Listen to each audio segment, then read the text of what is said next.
everybody, and Mr. Gloucester, in fact, I would like to mention the fact that you did come to Wexford and visit those facilities. The funding has been announced. This coming funding has been announced as granted this morning, and particularly the school leavers programme for Cummins and New Ross, which should keep people out of the day service and move them on to a brighter future. But look, I think, just to follow on from my colleague, the reason I asked you to come to Wexford was to plan for the future of the service users of Section 39, but equally for the families. And you would have seen the demographic, many of the service users in both of those facilities. And we also have Reachability and St. Aidan's also in great need. But the demographic are parents in the upper echelons of 75 to 85 years of age of many of the service users. And the plan that we spoke about the last time you were here was for residential beds. And I'm afraid that's where the future for many of the service users is. And we don't have them. And just equally in the brain injury sphere, I have two constituents in Wexford in need of in-house residential service with brain injury, and there's no possibility in Wexford, number one, and I don't think there's any possibility because of their age group. One is 27 years of age and the other is 55, but does not want to go into a nursing home setting. I mean, currently she's residing with her sister, and her sister's working full-time within the HSE. She has a home care support package that they are now removing from her because her sister won't go to a nursing home. And because they expected that when they granted it, that she was going to somewhat get better. Now, I do have the full facts, but I don't know how that happened. She isn't getting better, and by removing the supports she has currently at home means that her sister, who's her primary carer in receipt of no carer's allowance, she has a full-time job with the HSE, her job's in jeopardy because she can't do the night shift and work all day. And I think we have to support these people. And like when you say to me, the governance in certain areas, it's your governance, are you in effect operating with one hand behind your back? One hand behind my back in the sense of the agency's independence, is it? Well, you know how important Section 39s are, and you know the nature of what they do. Oh, you mean in terms of their funding? Not just their funding, but equally the pressure that somebody with a brain injury, if they are being cared for at home, like the cost of having them in a facility is exponential in comparison.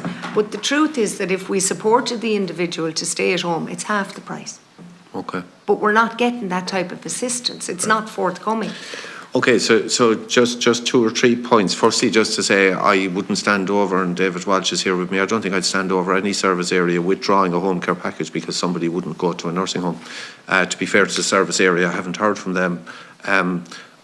But it may be the case that what they're giving isn't enough to keep the person at home. And can they give more? I don't know, but I'm happy to take the case from you. You're right on the issue of planning. I met with Minister Abbott and Minister O'Gorman just last week, in fact. And the issue we faced for the last number of years is we get an allocation for what's called emergency placements. That's essentially when the family unit either breaks down or the parents are elderly and become ill or die.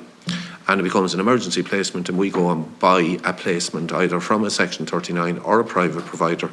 And increasingly now an individual placement runs to several €100,000. And so I had a very long discussion with them both on the capital side and on the future potential revenue side of how we move from emergency to planned placements for those people.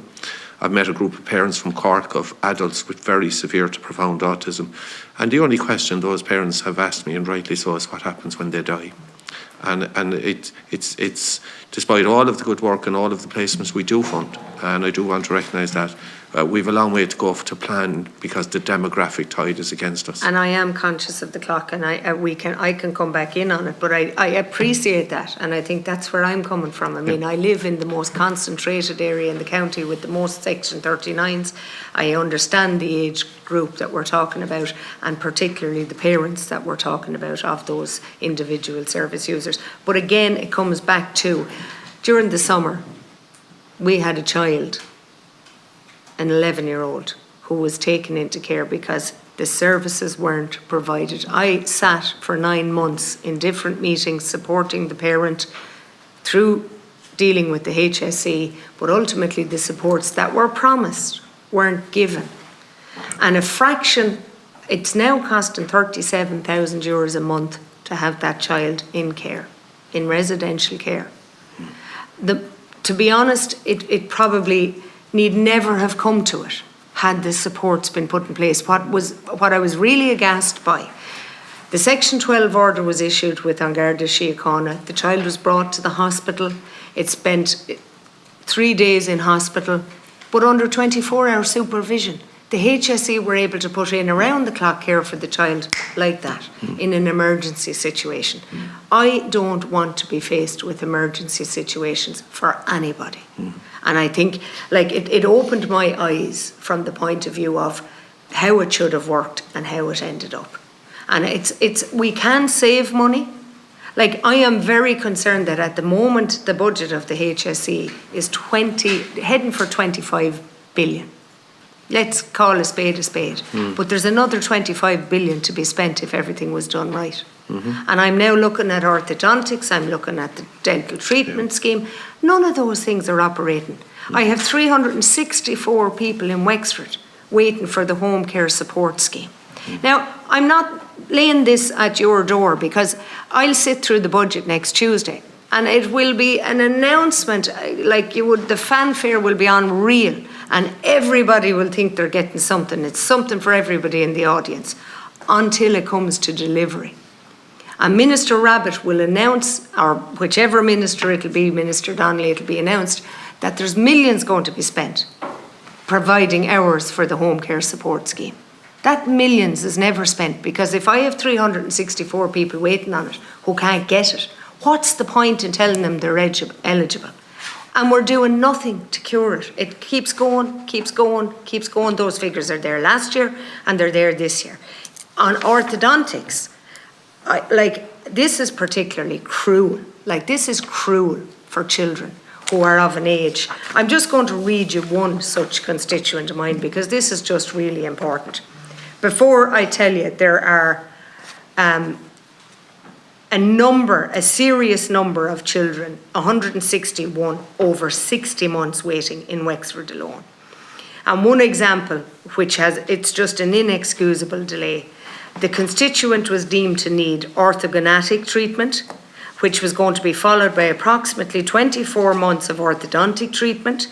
He has been on the waiting list for orthodontic treatment since August 3rd, 2016. And 7 years. A treatment plan was discussed for this young chap, and that was a full year ago. It was this time last year, and he was referred to a joint clinic. This month, through further representation in the offices of the HSE, the patient was told that he had a further minimum of 12 months to wait. It's cruel. And I need an answer as to why that's happening. What is the problem? I also have children with disabilities waiting on anaesthetic treatment that can only be provided in the hospital. There are 60 children under 16 years of age, 94 regarded as adults over 16, and 101 who are just waiting for extractions under anaesthetic. This is collapsible level. I just don't understand if we have that much money in the system, where has this gone wrong? Not to mention the fact that we have no dentist in Wexford in the dental treatment scheme. No dentist.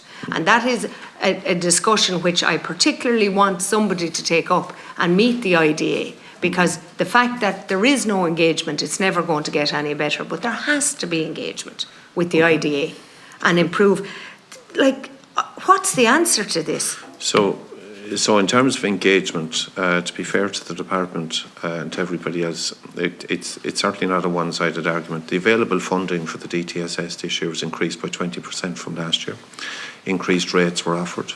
A lot of steps have been made to now just to clarify, Bernard, is it 20% and we're still at a deficit of 20 million on what it was back 12 years ago? because it was 80 million, we're only at 60 now, is that We're correct? at 60. So it was increased by 20%, which means the deficit is less, but we're still 20 million short of where it was 10 years ago. That's fair enough. So this is the same argument for where we have barristers on strike who are working off rates that they were getting in 2009. But Dentists can't do it either. But they did get an increase this year, apart from the available funding, is the point I'm making.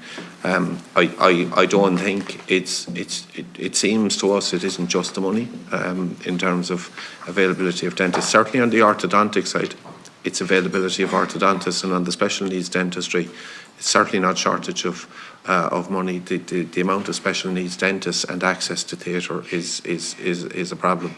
But the DCSS, I don't know what the next answer to it is. It must be engagement. I mean, it has to be engagement. And there is a solution. I understand. I know there are quite, like, the system needs to change. You want to bring in school children to the... Yes. But, like, there has to be a negotiation and a mediation. Sure. Now, you're the CEO, so you're a bit Drew Harris here for me. It's up to you to get that engagement going. I mean, genuinely, I'm not going to make any disparaging comments about who's paid what, but I lay that at your door. That's your job to get that engagement going. So for next year, I don't know what the figures will be, but I don't want the same answer. Thanks, Chair. All right, thanks, Deputy. Just before we go